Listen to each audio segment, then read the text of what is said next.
How many of the games that you've enjoyed playing throughout your entire lifetime have been multiplayer games? There's a very good chance that the majority of them are. Even if there's a game you like that you primarily play in single player or by yourself, there's a good chance it has a multiplayer component to it. But I want you to ask yourself this now. How many of those multiplayer games are on a timer? Now, if you're confused by what I just said, I don't blame you. Today I'm Pliskin, and we're going to talk about Metal Gear Online and multiplayer Immortality. So yeah, last year I finally tried Metal Gear Online.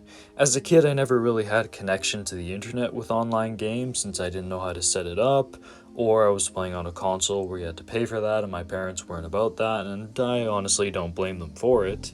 But yeah, a lot of games that I played, when I would do multiplayer, I would do split screen, and this meant that when it came to games like Metal Gear Solid 5, even though I was super excited to try out Metal Gear Online, I never really got the chance to.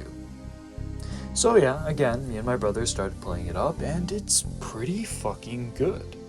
The sandbox is balanced much better than it is in the main game, with certain classes having certain weapon setups, each with their own benefits and niches. So for example, if I'm playing as a sniper, I get to use, a long distance rifle that comes with a burst pistol, versus if you're playing as one of the, invisible infiltrators, you'll probably have a stealth handgun. And if you're playing one of the enforcer classes, I forget if it's enforcer or like a base infiltrator, I'm not sure. The different classes are a little confusing to me, but there's one class where you just use a basic MRS-4 assault rifle, and yeah, it all feels really good. Each of the different classes has their own distinct thing. If I'm playing as an infiltrator, I'm setting up ambushes, I'm trying to get the drop on people. If I'm playing as a sniper, or I think it's called support, I'm, just killing people from really far away, pissing off all the infiltrators that all gang up on me afterwards. And if I'm playing as enforcer, I am just, brute forcing it. I'm the guy who focuses on the hallways, and when I see people walking through there, I light them up. The majority of the time I was playing the bounty hunt game mode, since that was really all that was left with people in it. So basically you have to go around and you either kill or extract people, and you get points for getting the enemy teammates that have gotten more kills on your team. It's interesting. It's still basically team deathmatch, but with a little bit of a Metal Gear spin, I guess. I also like the pairing system, so at the start of each and every match, you can emote, and if someone else emotes at you, you guys are paired. So you can always see where they are on the map, so you can, coordinate with them much easier. It actually gives purpose to emotes, which are usually just something thrown in a game so you have something else to spend money on. But here, it's actually part of that community and team building process. I also really like how you can set the music for every match that you do. So if I want to listen to Yell Dead Cell or Metal Gear Solid 1 music, I can while I'm going through with this. It actually shows more love and respect for the series than the actual main game, and I like that. I like the customization options. I like the little hub world that you have in the beginning where you can just practice the shooting and traversal if you're just going right into Metal Gear Online. I think you're supposed to be able to have friends show up here, but the real reason I spent so much time here is the issues that we're going to start getting into now. You see, while I really enjoyed my time with MGO, I couldn't really play much of it, because we got a couple good matches for a couple hours. Even when it was at its peak though, with people joining us and me and my brother being able to play in actual lobbies, we'd always get disconnected from each other. So we'd spend a lot of time trying to reconnect in this weird kind of hub world, leave matches if one of us got kicked out. That's not too bad. That happens with a lot of games, even ones with, working, maintained, lively servers. But then people started dropping out and it became really hard to find games. It's like we were playing with the only group of people playing on the PS4. Eventually, I started getting matches where there was just one dude there with me, and I was scared to like kill him when it was really easy to, because I didn't want him to rage quit, because then I wouldn't be able to play. So eventually what we had to do was just me and my brother doing private matches, doing different game modes where we fought each other, which was like okay, but nowhere near as fun as having an actual full match like the game was designed to do. And this got me thinking, a lot of games that come out that are exclusively online multiplayer games are on a fucking timer. There was a time to play Metal Gear Online, and I'm sure this goes for Metal Gear Online 2 and 1. I'm primarily talking about Metal Gear Online 3, because that's the only one I have experience with. But yeah, there were times to play these games. And after that time runs out, you either can't play at all, or have to do like crazy modding on your PS3, or figure out, like, go to these really sketchy servers on PC, and maybe it's not sketchy, but it's complicated, and I'm not about all that. And it made me think of other games too. Other games with really good multiplayers, like Titanfall 2. I love that game. The campaign is fucking brilliant, but the multiplayer is pretty fucking sick. I mean, the sandbox is wishy-washy, but that's kind of status quo.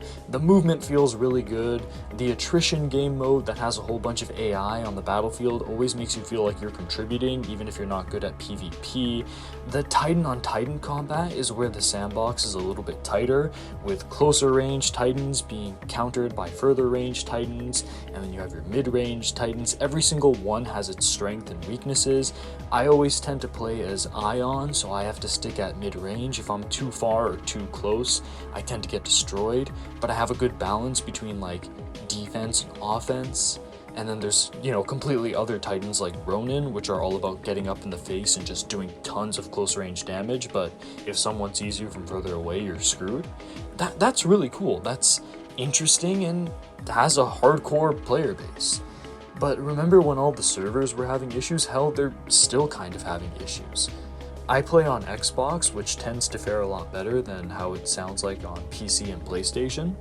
But yeah, like Titanfall 2, it might not be as far gone as Metal Gear Online, but it's definitely on a timer, and I can feel this. I don't play it as much now, but Insurgency was something that I play with my brother and his friends all the time, and that's mostly an online-only game. There's no split screen, and since that game's all about cooperation, it's either online or deal with brain-dead AI. Mind you, the community is fucking toxic and terrible for Insurgency, so brain-dead AI might not be that bad. But the point is, that too is on a timer.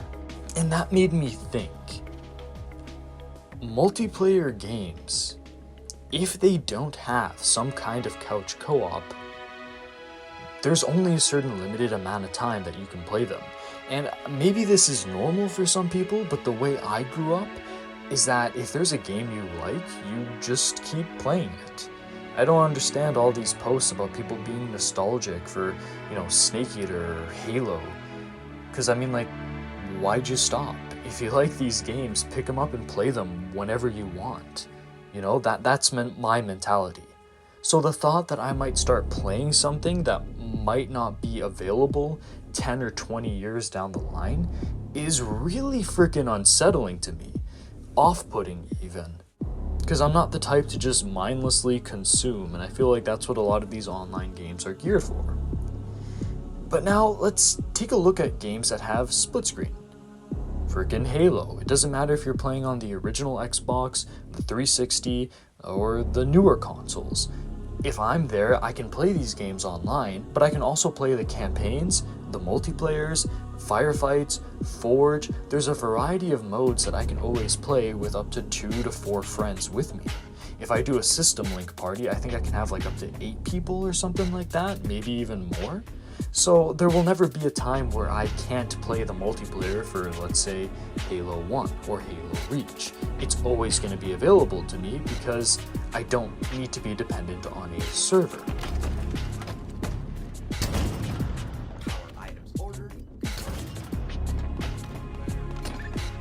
And I don't know about you, but this seems so much more appealing to me. And a lot of the basis for newer games that I buy are whether or not they have split screen. Because, I remember Warzone. I got so into Warzone, and then poof, it disappeared.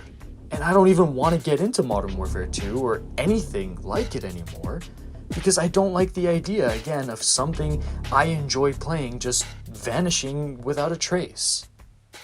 So now when I buy games, mostly on the Switch is where I buy new games, I look for split screen. I'll try games I've never tried before. I mean, me and my brother for the past couple of years have been playing Resident Evil 5. I'm thinking about getting Resident Evil 6 because it has split screen.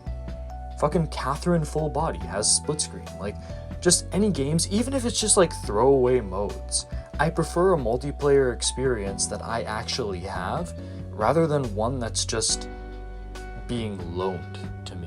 Because all of a sudden it becomes like, okay, why would I pay for this? Why would I put time into this? I'm a firm believer that just generally in life, you should put effort into the things that are going to stay around you, the things that are worth it. And when a multiplayer game is on a timer, even if it's something as good as Metal Gear Online 3 or Titanfall 2, eventually when that time runs out, so much of what you love about those games, if not everything, is just gonna be gone.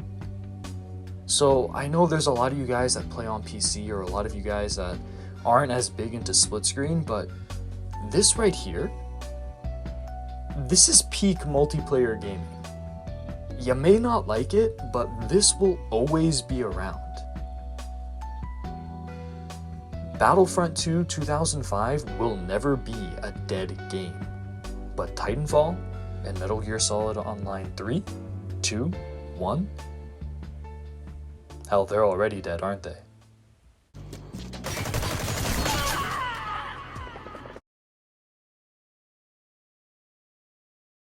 This is Solid Snake. Hey, subscribe to Pliskin Boy. God damn it. You heard him.